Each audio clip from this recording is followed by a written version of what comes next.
Alrighty.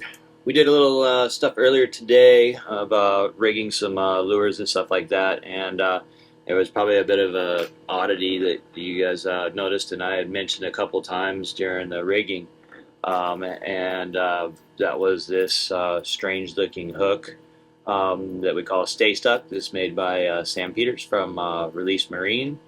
Put a lot of time and his own money into it and stuff, and everybody's trying to create something different. Whether it's a lure, faster reel, better line, this and that, and everybody's kind of forgot about the hook. We kind of go back to basic, shapes, inward. Now we have hooks with the needle eyes, round eyes, a flatter trocar tip like the Jobu here. But this new hook that we're using, which is a stay stuck, we'll go through this a little bit real quick, and then I'll explain to you why we use certain hooks in certain different applications and stuff. This stay stuck hook, as you see, it's pretty wild. It's pretty weird. It's a bit longer. This is a 10-0 also, but you can see the size, the length of both hooks, and the stay stuck is considerably longer. When you have that longer shaft of a hook, you've got a better opportunity of getting that point into that fish.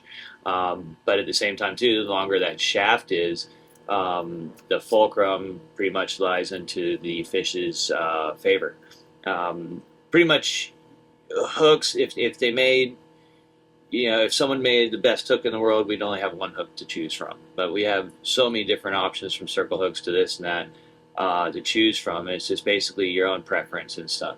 Some people say that they'll break hooks or open up hooks and on a fish on leader and stuff, and typically those are bigger fish, or very light gauge wire on a hook on a smaller fish, and straighten them out. Well, you're going to pretty much straighten out every hook. I mean, every hook has a possibility of straightening out, and that's about where they're going to get hooked at. So saying that you hook a marlin somewhere in the bill, at the very end of this hook right here, it's got a way better chance of, when you're pulling on leader on this fish, to open this up. Now, I don't mean like open it straight up like a bait needle or anything like that, but you can see a significant difference of that hook being bent open.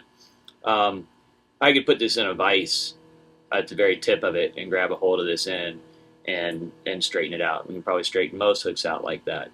And it depends on where that hook is hooked into the fish's mouth, bill, the bony part, or whatever, which is going to either save that hook from opening up, save it from offsetting, or whatnot.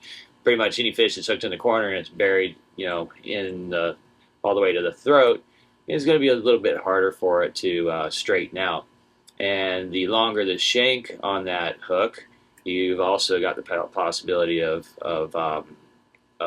straightening that hook out because of the fulcrum. It's kind of like I was explaining to the boys earlier. It's like you're trying to take your tire off, and you've got your little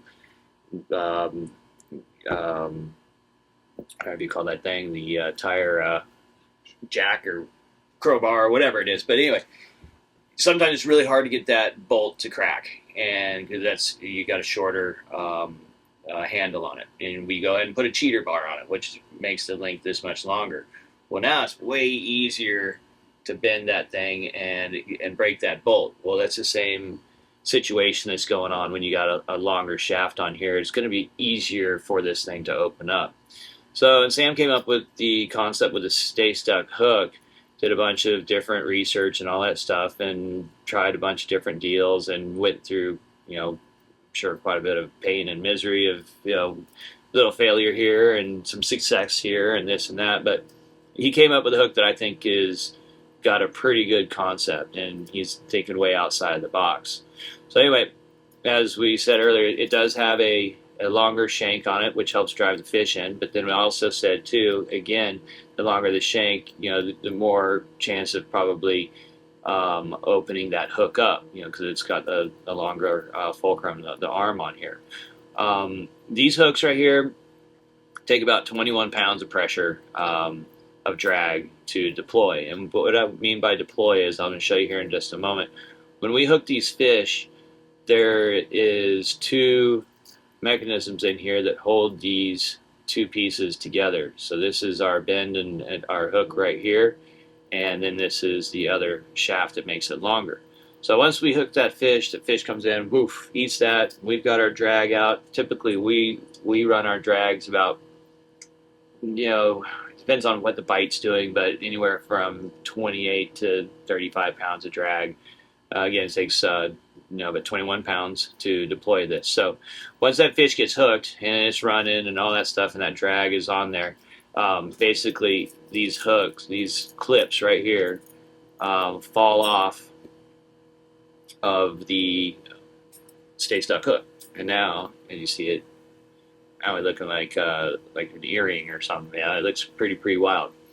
Now these three rings are what makes this hook special and different from the rest of them.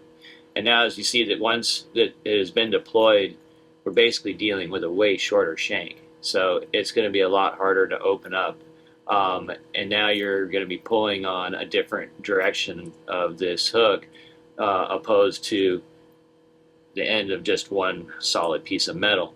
I do believe this fish or this hook has saved us in a couple of situations where I think we would have pulled hook on the fish or tore it out of the fish because you're not actually pulling on the shank itself. It could be inside of there, and the way this moves, these three rings, and these three rings, I believe they're somewhere 1,200 pounds or more, pressure tested and stuff like that. Yeah, I was a little bit reluctant to use it at first because of the three different areas that could probably go wrong. Took me a little time to try it out. A good friend of mine, Marty Bates, really talked me into it and stuff, and had great success with this thing in Cape Verde and Azores.